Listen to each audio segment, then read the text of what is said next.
Nagising si Ashley na nasa kanyang tabi si Mark. Kung noon ay nakangiti siya tuwing nakikita niya ito ay iba na ngayon. Naiinis siyang makitang binata. Malapit ang loob niya dito kaya naman nagtatampo siya dahil nilihim na mga to na aalis na pala to. Nasasaktan siya dahil pakiramdam niya hindi siya mahalaga. Na porket bata siya ay hindi niya dapat malaman na aalis na ito. Ash, are you still mad at me? Tanong ni Mark. Hindi nagsalita si Ashley at inirapan niya lang ito. Napangiti naman si Mark dahil itong unang beses naging mataray ito sa kanya. Nasanay kasi siya na nakangiti lang ito at mahinahon. Mukhang nainis nga talaga ito o baka galit talaga to sa kanya. I'm sorry na po, malambing na sambit ni Mark. Huwag ka nang magalit sa akin please. Bakit ka aalis? Mag-aasawa ka na ba talaga? Malungkot ang mga mata ni Ashley habang tinatanong nito si Mark. Hindi na ito malambing, hindi na rin mahinahon. Mag-aasawa, hindi ako mag-aasawa. Pinapauwi na kasi ako ng papa ko, Ash. Nasaan bang papa mo? Nasa malayo, mabilis sa sagot ni Mark. Hindi ka na babalik? Hindi ko pa alam baby, sagot ni Mark sa bata. Hindi mo alam kasi ayaw mo nang bumalik. Ang akala ko pa naman nandito ka pa rin hanggang sa maging legal age na ako. Ang akala ko ikaw magtuturo sa akin na mag-drive ng kotse. Pero akala ko lang pala yun, sad ni Ashley. I'm sorry baby. Sige na, lumabas ka na. Pagtataboy niya kay Mark. Bati na ba tayo? Hindi pa, mabilis sa sagot ni Ashley. Ano bang dapat kong gawin para hindi ka na magalit sa akin? Kapag ba sinabi ko sa'yo ay gagawin mo? Kapag ba sinabi ko na dito ka lang sa tabi ko, gagawin mo ba? Bakit mo kasi ako sinani nandito ka lagi sa tabi ko? Nalulungkot ako kasi wala na akong kakampi. Ikaw na nga lang ang kakampi ko noon eh. Inaalagaan mo ko kapag wala si daddy. Palagi akong safe kapag kasama kita. Sagot ni Ashley sa binata. Pero di ba aalis ka rin? Pupunta ka rin sa US. Eh di sumama ka sa akin, samahan mo ko doon. Sasabihin ko kay daddy ni ikaw na lang ang kasama ko. May passport ka naman siguro. Umiyak na sabi ni Ashley kaya nataranta na si Mark. Gustuhin ko man na samahan ka ay hindi pwede. Hindi bang sabi mo sa akin matapang ka't malakas? Alam ko nakakayanin mo na mag-isa doon. Hindi ko alam kung magkikita pa ba tayong dalawa pero malay mo, 5 years o 10 years from now on ay makita ulit tayo. Mamimiss kita, sobra. Humagulhol na si Ashley kaya naman niyakap na to ni Mark. Huwag ka na umiyak, baka barilin ako ng daddy mo kapag nakita niya na umiiyak ka. Pabiro na sabi ni Mark. Pinapaiyak mo naman talaga ako. Ikaw naman talagang may kasalanan kaya ako umiiyak. The best kuya ka, Kuya Mark. I love you. Sambit ni Ashley kaya natigilan si Mark. Mahal rin kita Ash ko, mamimiss kita. Malambing na sabi niya tinilikan niya ang noon nito. Hinaplos ni Mark ang buhok ni Ashley habang mahigpit naman ang iyakap nito sa kanya. Hanggang sa muli itong nakatulog.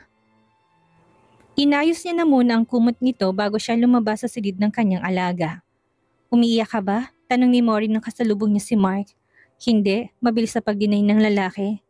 Thank you Mark, thank you dahil sobrang maasahan ka. Thank you for your loyalty and kindness to this family. Higit sa lahat sa pag-alaga mo kay Ashley. Alam kong mahirap para sa yung ganito. Thank you dahil isa ka sa maasahan ng asawa ko. Sana kapag nakita ka namin ulit ay masaya ka.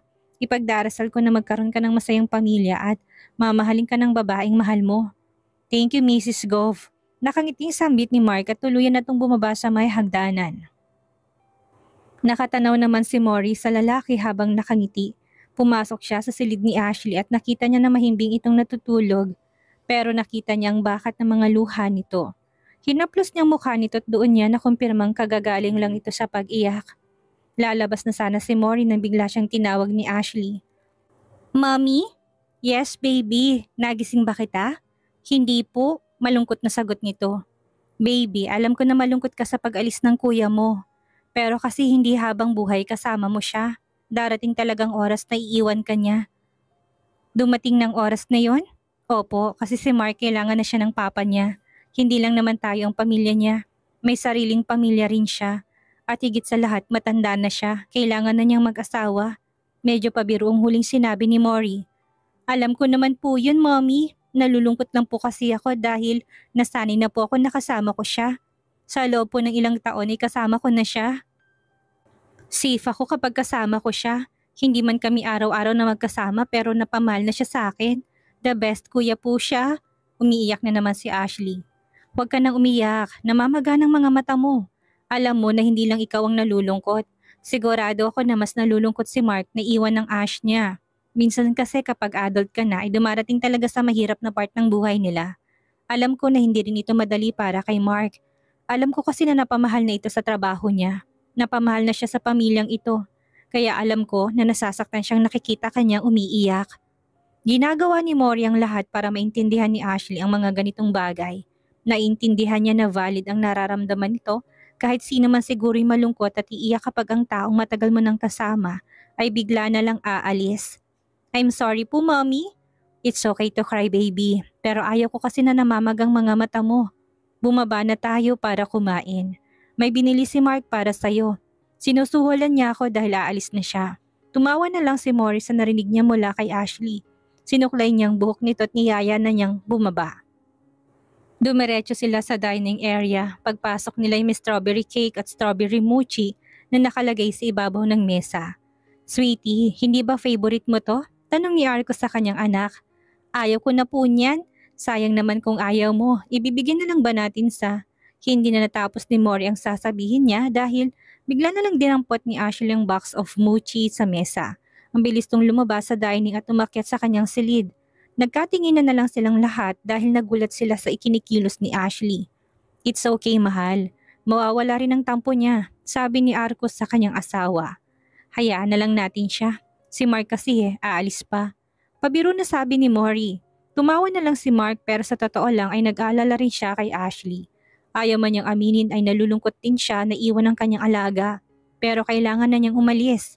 Kailangan na rin siya ng pamilya niya. Higit sa lahat kailangan na siya ng papa niya. Tatapusin lang niyang eleksyon at aalis na siya. Morris POV. Mahal, are you okay? Tanong ko sa asawa ko. I'm okay, mahal ko. Sagot niya sa akin. Mag-start na tayo, sabi ko sa kanya. Okay po. Excited na ako na malaman ang gender ng babies natin.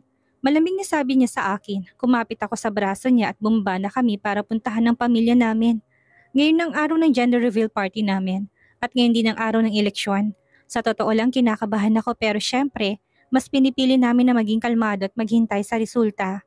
Mas bibigyan namin ng pansin ng gender reveal party namin.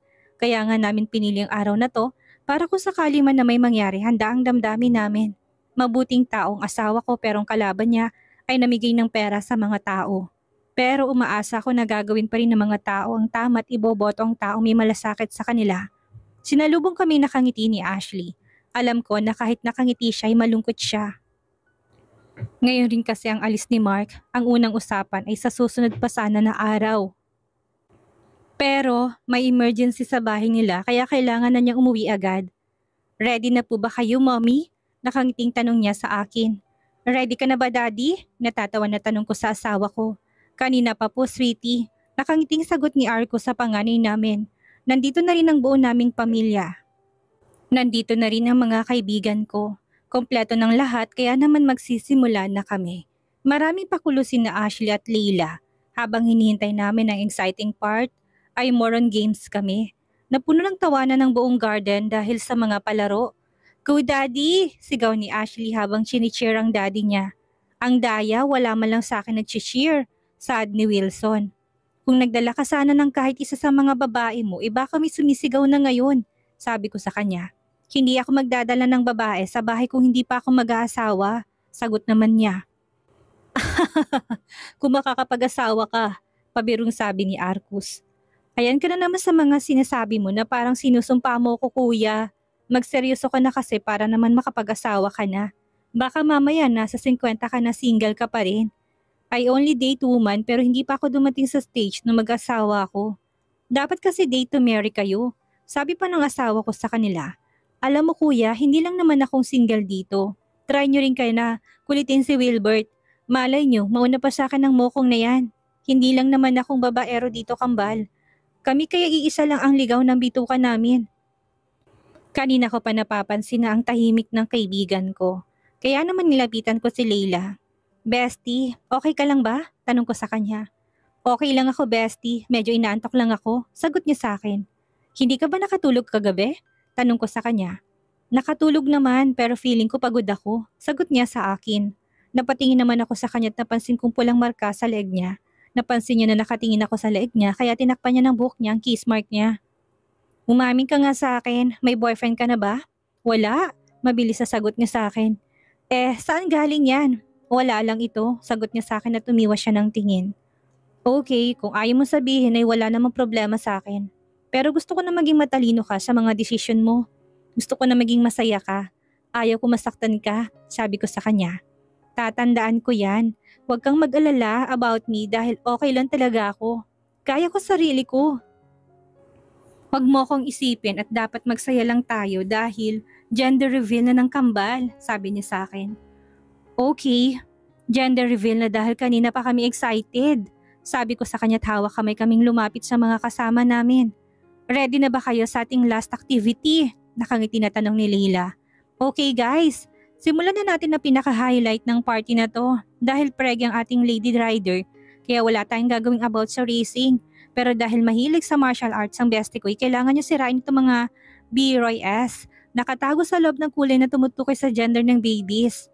Kuya, ikaw na lang gumawa niyan. Hindi naman kami ang asawa Reklamo ni Wilson. Mom, si Wilson po nagrereklamo, sumbong ni Arcus. Eto na nga, sasali na nga. Pinapahirapan pa talaga ako, reklamo rin ito.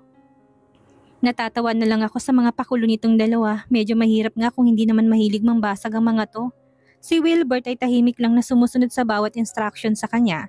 Kahit pa nakakunot ang noo niya, suplado talagang datingan nitong isang ito. Para bang hindi marunong umiti. Kaya niyo yan, exercise niyo rin yan, natatawang sabi ko. Alam ko na kahit hindi ko sabihin ay gagalingan talaga ng asawa ko. Natutuwa talaga ako dahil ang lakas niya. At halos tumalon ako sa tuwang makita namin ang gender ng kambal. It's a boy! Sabay-sabay na sigaw namin. Yes! Sigaw ng asawa ko sabay yakap sa akin. I love you so much, mahal ko. Malambing na sabi niya, tinalikan ako sa labi. Kahit ako'y masaya din dahil all boys ang kambal. Natupad ang pangarap ng asawa ko na magkaroon na kami ng lalaki. Sa susunod ay girl naman, nakangiti na bulong niya sa akin. Hayaan mo na munang makalabas ang kambal bago ka magplano ng panibago, sabi ko sa kanya. Opo mahal, advance lang ako dahil gusto kong alternate, nakangising sabi niya. Dadami ba talagang lahi ng mga Sarmiento? Opo, gagawa tayo ng marami. Sagot niya sa akin at tinilikan niya ako sa labi. Niyakap kami ni Ashley. Nagpatuloy ang party namin at natapos kami ng alas 5 na ng hapon. Ngayon ay nakahiga kami dito sa room namin. Kanina pa hinaplos ni Arcos ang tiyan ko. Kinakausap niya mga anak namin. Mga anak, huwag niyang pahirapan si mommy kapag handa na kayong lumabas ha. Mahal na mahal kong mommy niyo. At ayaw ko na makitang nasasaktan siya. Saan ang asawa ko kaya naman napangiti ako.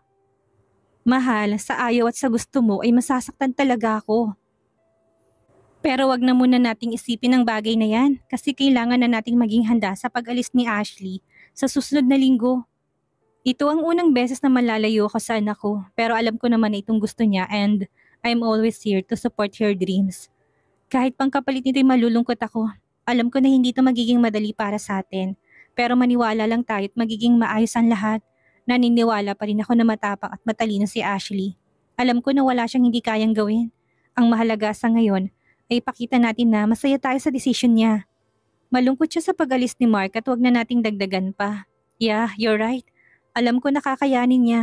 For now, matulog na muna tayo. Alam ko na pagod ka na. Sabi niya sa akin at niyakap niya ako. Okay, matulog na tayo, malambing na sabi ko. Niyakap ko siya at natulog na kaming dalawa.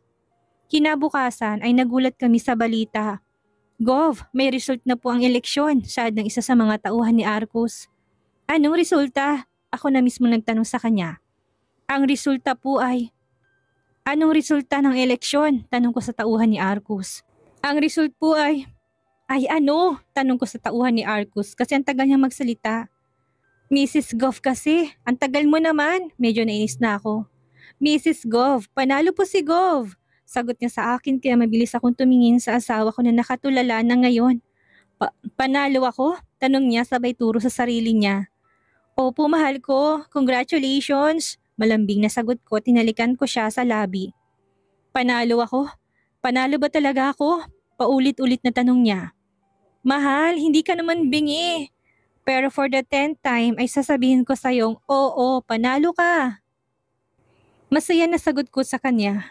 Thank you Lord! Sigaw niya at iyakap niya ako. Naiyak ako habang nakatingin ako sa asawa ko.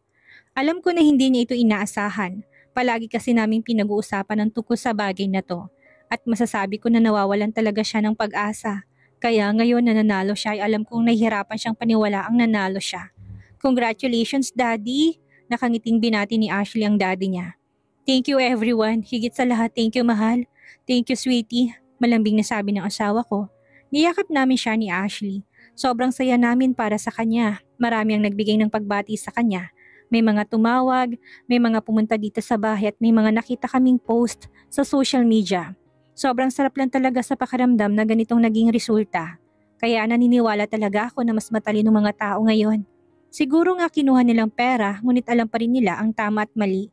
Nalaman namin na halos kalahating difference ng mga votes nila. Hindi ako mahilig mag-post sa social media ko pero nag-post ako bilang pasasalamat sa lahat ng mga sumuporta sa asawa ko. Gusto ko na kahit sa ganitong paraan ay makapagpasalamat ako sa kanila. Tinawagan namin ang lahat ng mga tumulong sa amin noong panahon ng kampanya niya. Binuksan namin ang bakanteng lote sa likod ng bahay. Nag-set up kami ng mga mesa at mga upuan. Bigla ang handaan ang magaganap bilang pasasalamat sa naging tulong nila sa amin. Silang mga taong tumulong kahit pa wala kaming binigay sa kanilang pera. Tanging pagkain lang binigay namin noon. Kaya ngayon ay magsasalo-salo kaming lahat dito sa bahay. Naging instant bayanihan ang nangyari. Lumapit naman ako kay Ashley na ngayon na nakaupo sa balcony ng kanyang silid. Napansin ko kasi kanina nung nasa ibaba ako na malungkot siya. Kaya umakyat ako para i-check siya. Baby, are you okay? Mommy, I'm fine. Sagot niya sa akin habang nasa malayo pa rin ang tingin niya. Are you really fine? Pero bakit ibang nararamdaman ko ngayon? Tanong ko sa kanya. I miss Kuya Mark. Sagot niya sa akin at parang iiyak na naman siya. Hindi ba siya tumawag sa'yo? Hindi po. Nakakainis lang kasi hindi ko na matawagan ng phone niya. Nag-aalala ako sa kanya. Sana man lang nag-message siya kung safe ba siyang nakauwi sa kanila. Sagot niya sa akin na tuloy na siyang umiyak. Baby, baka walang signal doon o baka busy siya dahil nga naka-emergency sa kanila. Kaya wag ka nang malungkot, saad ko sa kanya. Tama ka po, Mommy. Bahala siya kung ayaw na niya akong kausap. Nalulungkot lang ako kasi namimiss ko na siya. Siyang palaging gumigising sa akin at nagtitimpla ng gatas ko sa umaga. He was very caring kaya hinahanap ko ngayon yun. Sabi niya sa akin. Crush mo ba ang Kuya Mark mo? Pabiro na tanong ko sa kanya. Hindi po, kasi kuya ko siya. Kuyang tingin ko sa kanya. Sagot niya sa akin kaya tumawa na lang ako. Baby, okay lang ba na hayaan na lang natin si Mark? Pwede ko bang hilingin sa'yo ang oras mo? Kasi aalis na rin next week at iiwan mo na ako. Mamimiss kasi kita at nalulungkot ako dahil wala ka dito kapag nanganak ako. Sabi ko sa kanya dahil yun ang totoo. I'm sorry po Mami. Nakalimutan kong aalis pala ako. Nakalimutan kong nalulungkot ka rin pala. Pangako po magpapakabait ako doon at sulitin natin ang mga araw na nandito pa ako. Sabi niya sa akin. Mabait ka na kaya alam kong hindi ako nag-aalala sa bagay na yan. Mag-iingat ka doon. Kapag kailangan mo ng kausap ay tumawag ka lang sa akin. Pwede mong sabihin sa akin ang mga nais mo. Makikinig ako sa'yo. Sabi ko sa kanya. Thank you so much po, Mommy. And I love you so much. Sabi niya sa akin. Niyakap ko naman siya. Na maging okay na siya ay bumaba na kaming dalawa at tumulong kami kila Manang. Ayaw sana nila pero matigas ang ulo ko kaya wala rin silang nagawa. Tumawag rin sila mama at papa para batiin si Arcus. Lahat ng mga kapatid niya ay tumawag din. Saktong alas 4 ay nagsimula ng aming salo-salo. Masayang lahat at higit sa lahat masayang pamilya namin. Gabi na natapos ang kasiyahan. Nakainom ang asawa ko kaya naman mahimbing na siyang natutulog sa kama namin. Ako naman ay nakatayo dito sa balcony namin. Hindi kasi ako makatulog. Lately kasi nagigising ako kapag madaling araw na. Wala naman akong problema at hindi rin naman ako stress. Siguro ganito lang talaga kapag buntis, lalo na't 2 buwan na lang manganganak na ako. Lumalim na ang gabi at nakatayo pa rin ako dito. Napapikit ako na may mga brasong pumulupot sa katawan ko. Hindi ka pa rin ba makatulog? Tanong sa akin ng aking asawa. Hindi pa ako inaantok. Naglilikot kasi mga babies natin sa loob ng tiyan ko. Naramdaman ko kanina na sumisipa na sila. Nakangiti kong kwento sa kanya. Really? Nakangiti na tanong niya sa akin. Opo ikaw, bakit ka pa bumangon? Naramdaman ko kasi na wala ka sa tabi ko. Alam mo naman na hindi ako sanay na wala ka sa tabi ko. Nagigising talaga ako kapag hindi kita kayakap. Malambing na sagot niya sa akin habang hinahaplos ang tiyan ko. Pero, nagulat kami dahil biglang gumalaw ang mga anak namin sa tiyan ko. Babies, I'm your daddy. Excited ako na makita kayong dalawa. Kayo ang lucky charm ko. Malambing na kausap ni Arko sa tiyan ko. We love you, daddy. Malambing na sabi ko sa kanya. Mahal ko rin kayo, mahal ko. Hinalikan niya ako sa labi ko. Mahal, hindi ka pa naman inaantok, hindi ba? Tanong niya sa akin. Hindi pa naman, bakit? Okay lang ba kung bigyan mo ko ng reward? I mean, gift mo kasi nanalo ako. Nakangisi na tanong niya sa akin na kaagad ko namang nagets. Okay, no problem. Akala ko nga ayaw mo dahil ang himbing kasi ng tulog mo. Natatawa na sabi ko sa kanya. Akala ko kasi matutulog kayo ng maaga dahil alam ko na pagod ka kanina. Hindi naman ako inaantok, sagot ko sa kanya. Pasok na tayo sa loob, sabi niya at mabilis akong hinalikan sa labi. Tinugon ko naman ito ng buong puso. Binuhat niya ako na para bang ang gaan ko lang. Maingat niya akong ibinaba sa kama at sinimulan na niyang tunay niyang pakay. Hanggang ngayon wala pa rin nagbabago sa nararamdaman ko. At ganun din siya sa akin. Kung hindi ko pa pipigilan ay parang wala na talaga siyang balak na tumigil. Sa mga sumunod na araw ay dinala ulit ni Ashley ang mommy Jesusan niya. Nagpaalam siyang pupunta na siya sa US. Napaluha ako nang makita ko nag-iiyakan na silang dalawa. Ngayon pa lang ay ramdam ko na rin talagang lungkot sa pag-alis niya. Ngayon ay alam ko ng pakiramdam ng daddy ko nung umalis ako dito para magstay na sa Amerika. Kaya mas lalo ko minahal ang daddy ko sa sakripisyo niya para lang sa akin. Magiging okay ang lahat, saad sa akin ni Arcus. Mamimiss kong panganay natin, sabi ko sa kanya habang pinupunasan niya ang luha ko.